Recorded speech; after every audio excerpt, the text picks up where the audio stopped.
ਆਪਾਂ ਟੌਪਿਕ ਕਰ ਰਹੇ ਹਾਂ ਜੀ ਅੱਜ electric field intensity at a point on the axis of uniformly charged circular ring. ਤਾਂ ਆਪਾਂ ਇੱਕ ਰਿੰਗ ਅਜ਼ਿਊਮ ਕਰ ਰਹੇ ਹਾਂ ਜਿਸ ਦੇ ਉੱਪਰ ਕੀ ਚਾਰਜ ਹੈ, ਯੂਨੀਫਾਰਮ ਚਾਰਜ ਹੈ, ਸਰਕੂਲਰ ਰਿੰਗ ਹੈ, ਤਾਂ ਇਹ ਲੀਨੀਅਰ ਚਾਰਜ ਡਿਸਟਰੀਬਿਊਸ਼ਨ ਹੈ। ਤਾਂ ਇੱਕ ਕੰਟੀਨਿਊਸ ਚਾਰਜ ਡਿਸਟਰੀਬਿਊਸ਼ਨ ਦਾ ਇੱਕ ਕੇਸ ਹੈ। ਆਪਾਂ continuous charge distribution already discuss ਕਰ ਚੁੱਕੇ ਹਾਂ, ਜਿਸ ਦੇ ਆਪਾਂ 3 ਟਾਈਪਸ ਕੀਤੀਆਂ ਸੀਗੀਆਂ कि linear charge distribution, surface charge distribution तो वॉल्यूम चार्ज डिस्ट्रीब्यूशन। तो दसिया सी कि एक रिंग जिहड़ा है क्योंकि उसकी लेंथ के उपर चार्ज होंदा है तो लीनियर चार्ज डिस्ट्रीब्यूशन दे विच आएगा। तो आप कंसीडर कर रहे हैं एक सर्कुलर रिंग। देखो तो अपना सर्कुलर रिंग है,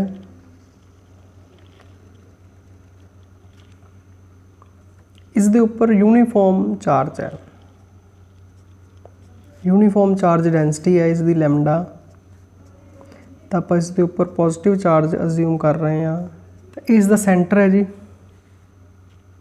ओ पॉइंट, इसका रेडियस अज्यूम कर रहे हैं, रेडियस इज ए। तो इसकी एक्सिस मैं ड्रॉ करदा,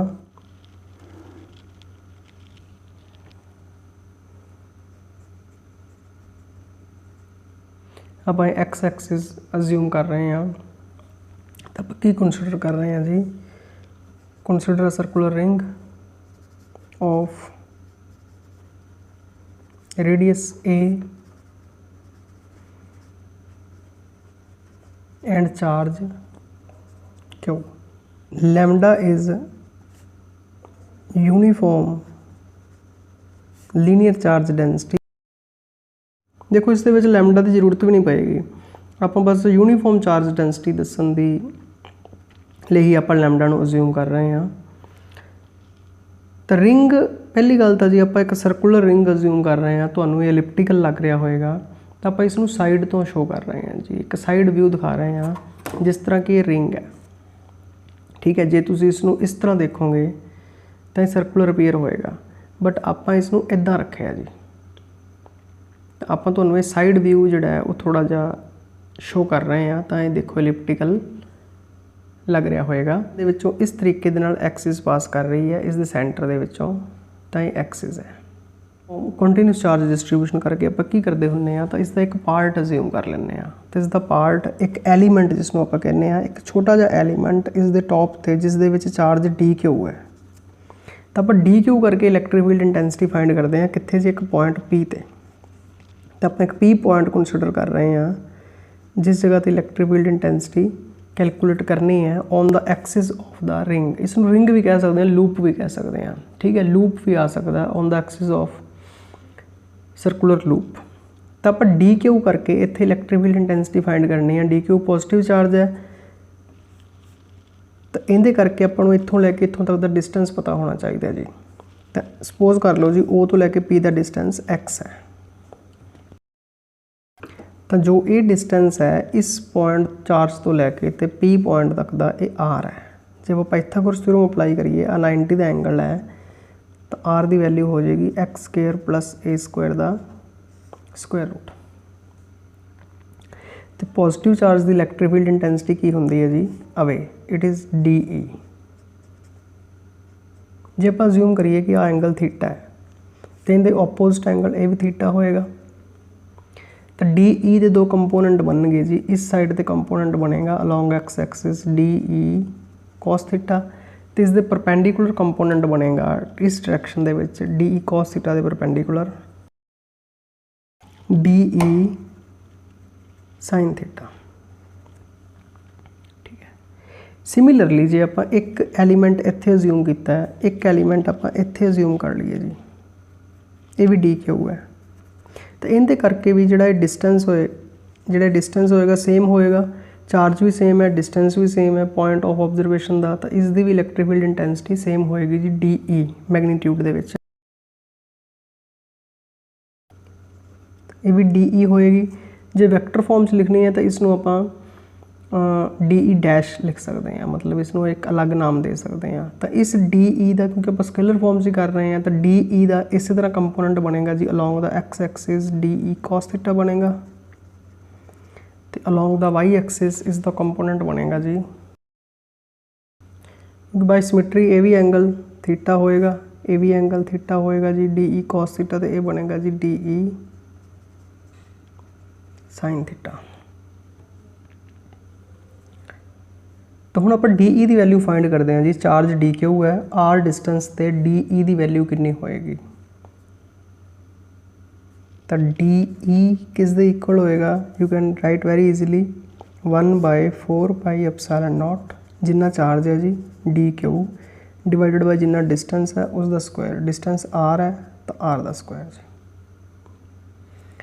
ठीक है, गिव इट नंबर 1।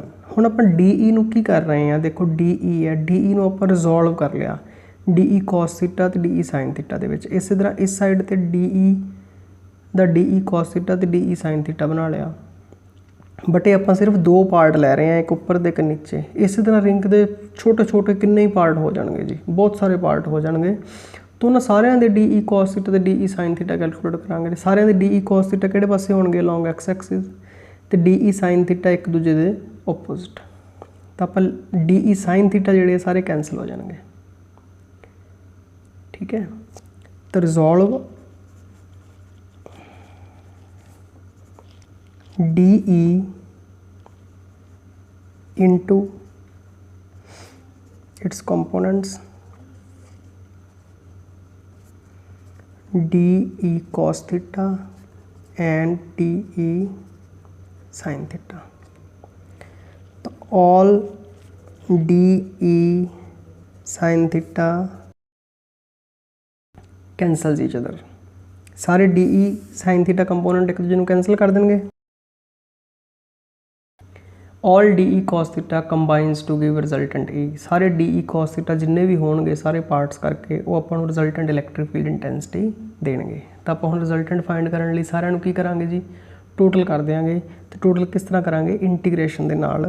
तो जिन्ने डी ई cos थीटा होणगे उन्हां सारिਆਂ ਨੂੰ आपां इंटीग्रेट कर देंगे, that will give us total electric field intensity ई। ठीक है, तो स्टैप बहुत इंपॉर्टेंट है, समझ आना चाहिए कि आप सारे डी ई cos थीटा नूं इंटीग्रेट कर रहे हैं। तो डी ई की वैल्यू आप इक्वेशन नंबर 1 चों पुट कर देंगे यूजिंग 1। तो देखो जी इस स्टैप दे विच आपां हुण की करते हैं, आप डी ई की वैल्यू पुट कर दें 1/4πε0 d q divided by r square, तो cos थीटा की वैल्यू पुट कर दें। इस डायग्राम दे विच देखो इस ट्रायंगल दे विच cos थीटा की वैल्यू की आएगी, cos थीटा होंदा जी बेस डिवाइडेड बाय हाइपोटेन्यूज, तो cos थीटा की वैल्यू आएगी x डिवाइडेड बाय आर, की वैल्यू पुट कर रहे हैं x डिवाइडेड बाय आर। ठीक है, because cos theta is equal to x divided by R. जो कॉन्स्टेंट्स है जी बाहर आ जाएंगे, 1/4πε0 कॉन्स्टेंट है, x भी कॉन्स्टेंट है, जिस डिस्टेंस से आप मेजर कर रहे हैं आर क्यूब भी कॉन्स्टेंट है, तो सारा बाहर आ जाएगा, अंदर कला डी क्यू रह जाएगा। तो नैक्सट स्टैप के देखो 1/4πε0 x divided by R cube, integration तो बाहर आ गए, अंदर की रह गया जी कला डी क्यू रह गया।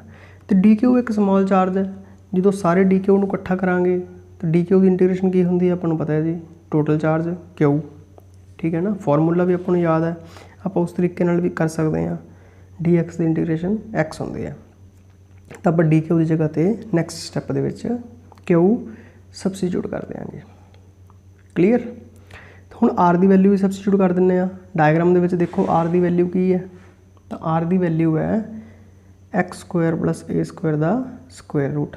ठीक है, तो जो आप वैल्यू सबस्टिट्यूट करते हैं, आर की वैल्यू x² + a² की पावर 1/2, तो इत्थे पावर 3 है, 1/2 तो 3 कंबाइन होकर 3/2 हो जाएगी। तो ई की वैल्यू बन जाएगी 1/4πε0 QX divided by x² + a² की पावर 3/2। तो डायरेक्शन किस दे लॉन्ग आ जाएगी, ई cos थीटा दे लॉन्ग। ठीक है ना, डी ई cos थीटा की डायरेक्शन किस पासे सी, डायग्राम के देखो फिर, तो G D E cos theta की डायरेक्शन है वो लॉन्ग एक्स एक्सिस है। तो सारे कंपोनेंट कंबाइन करके ई बना रहे हैं, D E cos theta E बना रहे हैं ना, तो इनकी डायरेक्शन आप किस दे लॉन्ग लिखांगे, अलॉन्ग PX। आप दो स्पैशल केस करने हैं जिसदे आप अज्यूम करना है कि P पॉइंट रिंग के सेंटर पर लाई कर रहा है, तो दूजे केस अज्यूम करना P पॉइंट बहुत दूर लाई कर रहा है। Let's discuss these two cases. When point P lies at the centre of ring, जो सेंटर ऑफ द रिंग दे लाई करेगा, जो पॉइंट P ਸੈਂਟਰ ਦੇ ਲਾਈ ਕਰੇਗਾ ਤਾਂ x ਦੀ ਵੈਲਿਊ 0 ਹੋ ਜਾਏਗੀ। ਦੇਖੋ ਜਦੋਂ ਆਪਾਂ x ਦੀ ਵੈਲਿਊ 0 ਪੁੱਟ ਕਰਤੀ ਇਸ ਐਕਸਪ੍ਰੈਸ਼ਨ ਦੇ ਵਿੱਚ ਤਾਂ e ਦੀ ਵੈਲਿਊ 0 ਹੋ ਜਾਏਗੀ। ਇਸ ਨੂੰ ਆਪਾਂ ਇਦਾਂ ਵੀ ਸੋਚ ਸਕਦੇ ਹਾਂ, ਮੰਨ ਲਓ ਇਹ ਰਿੰਗ ਹੈ ਜੀ, ਇਹਦੇ ਉੱਪਰ ਚਾਰਜ ਹੈ, ਠੀਕ ਹੈ। ਹੁਣ ਪੂਰਾ ਸਰਕੂਲਰ ਸ਼ੋ ਕਰ ਰਹੇ ਹਾਂ, ਆਪਾਂ ਸਾਹਮਣੇ ਤੋਂ ਦੇਖ ਰਹੇ ਹਾਂ। ਇਹਦੇ ਵਿੱਚ ਇੱਕ ਪਾਰਟ ਲਿਆ ਮੈਂ ਇੱਥੇ DQ ਸਮੋਲ ਚਾਰਜ, ਤਾਂ ਉਹਦੇ ਕਰਕੇ ਜਿਹੜੀ ਸੈਂਟਰ ਤੇ ਇਲੈਕਟ੍ਰਿਕ ਫੀਲਡ ਇੰਟੈਂਸਿਟੀ ਹੈ ਉਹ ਅਵੇ ਹੋਏਗੀ, ਆ ਹੋਏਗੀ ਜੀ, this is electric field intensity DE। ਤੇ ਜੇ ਆਪਾਂ ਇੱਧਰ ਅਸਿਊਮ ਕਰਦੇ ਹਾਂ DQ, ਤਾਂ ਉਹਦੇ ਕਰਕੇ ਇਲੈਕਟ੍ਰਿਕ ਫੀਲਡ ਇੰਟੈਂਸਿਟੀ ਕੀ ਹੋਏਗੀ ਜੀ, ਇਹ ਵਾਲੀ ਡਾਇਰੈਕਸ਼ਨ ਹੋਏਗੀ ਅਵੇ, ਠੀਕ ਹੈ। ਤਾਂ ਇਹ ਦੋਨੇ ਇੱਕ ਦੂਜੇ ਨੂੰ ਕੀ ਕਰਨਗੇ, ਕੈਂਸਲ ਕਰਨਗੇ। ਤਾਂ ਸਾਰੇ ਪਾਰਟਸ ਜੇ ਆਪਾਂ ਇੱਕ ਇੱਧਰ ਅਸਿਊਮ ਕਰਦੇ ਹਾਂ, ਇੱਕ ਇਸ ਦੇ ਆਪੋਜ਼ਿਟ ਅਸਿਊਮ ਕਰਦੇ ਹਾਂ, ਤਾਂ ਸਾਰੇ ਪਾਰਟਸ ਦੀ ਇਲੈਕਟ੍ਰਿਕ ਫੀਲਡ ਇੰਟੈਂਸਿਟੀ ਬਾਈ ਸਿਮੈਟਰੀ ਵੀ 0 ਹੋ ਜਾਏਗੀ। ਦੂਜਾ ਕੇਸ ਸੀ ਜੇ ਆਪਾਂ ਪੁਆਇੰਟ P ਫਾਰ ਅਵੇ ਲਾਈ ਕਰਦੇ ਹਾਂ, ਬਹੁਤ ਦੂਰ ਹੈ ਜੀ ਰਿੰਗ ਤੋਂ, ਮਤਲਬ x ਦੀ ਵੈਲਿਊ ਬਹੁਤ ਲਾਰਜ ਹੈ ਐਜ਼ ਕੰਪੇਅਰ ਟੂ A, ਤਾਂ ਫਿਰ ਉਹੀ ਫਾਰਮੂਲਾ ਜੋ ਆਪਾਂ ਡਰਾਈਵ ਕੀਤਾ ਹੈ, ਇਹਦੇ ਵਿੱਚ A ਸਕੁਅਰ ਨੂੰ ਆਪਾਂ ਨਿਗਲੈਕਟ ਕਰ ਦਿਆਂਗੇ। ਤਾਂ ਨਿਗਲੈਕਟ A ਸਕੁਅਰ ਆਪਾਂ ਛੱਡ ਦਿਆਂਗੇ ਜੀ ਇਨ ਕੰਪੈਰੀਜ਼ਨ ਟੂ x ਸਕੁਅਰ। ਅਤੇ ਜੇ ਆਪਾਂ A ਸਕੁਅਰ ਨੂੰ ਨਿਗਲੈਕਟ ਕਰ ਦਿਆਂਗੇ, ਬਾਕੀ ਕੀ ਬਚੇਗਾ, x ਸਕੁਅਰ ਦੀ ਪਾਵਰ 3/2, 2 ਨਾਲ 2 ਕੈਂਸਲ, ਬਾਕੀ ਕੀ ਬਚੇਗਾ x ਕਿਊਬ। ਫਿਰ x ਨਾਲ x ਕਿਊਬ ਕੈਂਸਲ ਕਰੋਗੇ ਤਾਂ ਨੀਚੇ x ਸਕੁਅਰ ਰਹਿ ਜਾਏਗਾ। ਤਾਂ E ਦੀ ਵੈਲਿਊ ਆ ਜਾਏਗੀ 1/4πε0 Q divided by x square. ਇਹ ਫਾਰਮੂਲਾ ਯਾਦ ਆਉਂਦਾ ਹੈ? ਇਹ ਫਾਰਮੂਲਾ ਜੀ ਇੱਕ ਪੁਆਇੰਟ ਚਾਰਜ ਦੀ ਇਲੈਕਟ੍ਰਿਕ ਫੀਲਡ ਇੰਟੈਂਸਿਟੀ ਦਾ ਹੈ। ਆਪਾਂ ਕੈਲਕੂਲੇਟ ਕੀਤਾ ਸੀ ਇੱਕ ਪੁਆਇੰਟ ਚਾਰਜ ਹੋਵੇ ਤਾਂ ਜੇ ਬਹੁਤ ਦੂਰ ਪੁਆਇੰਟ ਲਾਈ ਕਰਦਾ, ਦੇਖੋ ਰਿੰਗ ਤੋਂ ਫਾਰ ਅਵੇ, ਤਾਂ ਇਹ ਰਿੰਗ ਬਿਹੇਵ ਕਰੇਗਾ ਐਜ਼ ਅ ਪੁਆਇੰਟ ਚਾਰਜ, ਤਾਂ ਹੀ ਉਹਦੀ electric field intensity point charge ਦੇ ਫਾਰਮੂਲੇ ਨਾਲ ਐਕਸਪ੍ਰੈਸ ਹੋ ਰਹੀ ਹੈ ਇੱਥੇ। ਤਾਂ ਆਪਾਂ ਇਹ ਦੱਸਾਂਗੇ ਜੀ circular ring behaves like point charge. ਇਹ ਬਹੁਤ ਇੰਪੋਰਟੈਂਟ ਹੈ ਜੀ, ठीक है। Circular ring behaves as point charge at far off points या far away points. Very important this result. वैसे तो पूरा टॉपिक ही बहुत इंपॉर्टेंट है क्योंकि इस चैप्टर दे विच एक ही कॉन्टीन्यूस चार्ज डिस्ट्रीब्यूशन का टॉपिक है, तो बहुत इंपॉर्टेंट है जी, ठीक है। तो आई होप कि तुहानू समझ लग गया होएगा। जो कोई डाउट है you can ask me. So all the best.